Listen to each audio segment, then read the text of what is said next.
அனைவருக்கும் நமஸ்காரம். ஸ்ரீ மகாபெரியவாச்சரணம். இன்றைய தினம் திதி வார நட்சத்திரத்தை அனுசரித்து இன்று மாலை செய்ய வேண்டிய அற்புதமான வழிபாட்டு முறையை பற்றி பார்க்கலாம்.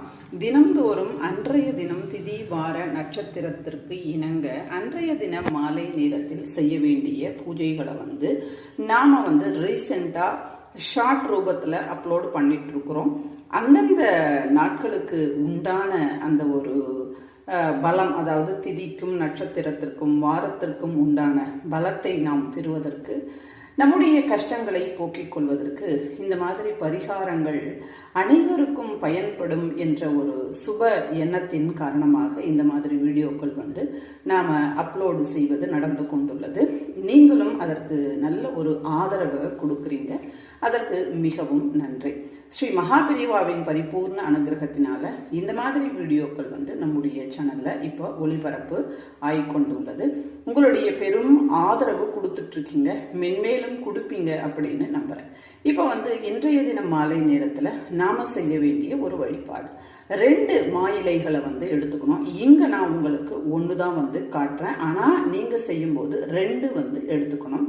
எடுத்துட்டு சந்தனத்தினால, அதாவது கோபி சந்தனம் சொல்லுவாங்க இல்லையா, சந்தனம், இந்த சந்தனம் அதில் தண்ணீரோ பன்னீர் விட்டு கலந்து, அல்லது தண்ணீர் கூட விடலாம், விட்டு கலந்து ஸ்வஸ்திக் இந்த மாதிரி வரைந்து, நான் இப்போதான் வரைஞ்சி உங்களுக்கு காமிக்கிறேன். அது இன்னும் காய கூட இல்லை, காய்ந்தா நல்லா கிளியராக உங்களுக்கு தெரியும். ஸ்வஸ்திக் உங்களுக்கு எல்லாருக்குமே தெரியும், நான் சொல்லி தான் தெரிய வேணும் அப்படின்றது கிடையாது. அதனால ஸ்வஸ்திக்கை வரைஞ்சிக்கோங்க.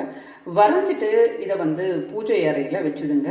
வச்சுட்டு தூங்கும் போது தலகணைக்கு அடியில், அதாவது பில்லோக்குள்ள கிடையாது, தலகணைக்கு அடியில். இப்போ நீங்கள் பெட்டில் தூங்குறீங்க அப்படின்னா பெட்டுக்கும் தலகணைக்கும் மத்தியில், அல்லது பாயில் தூங்குறீங்க அப்படின்னா பாய்க்கும் தலகணைக்கும் மத்தியில் இதை வச்சுட்டு தூங்குங்க. மறுநாள் காலையில் கால்படாத இடத்துல போட்டுடுங்க.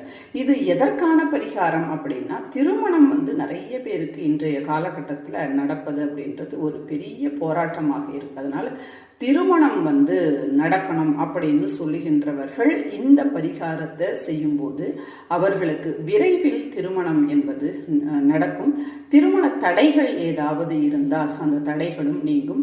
அது மட்டும் இல்லாம தாம்பத்திய உறவு, அதாவது கணவன் மனைவி எப்பொழுதும் சந்தோஷமாக இருக்கணும், சண்டை சச்சரவுகள் இல்லாம இருக்கணும் அப்படின்னாலும் இந்த பரிகாரத்தை செய்வதன் மூலமாக அவங்க சந்தோஷமாக இருப்பாங்க.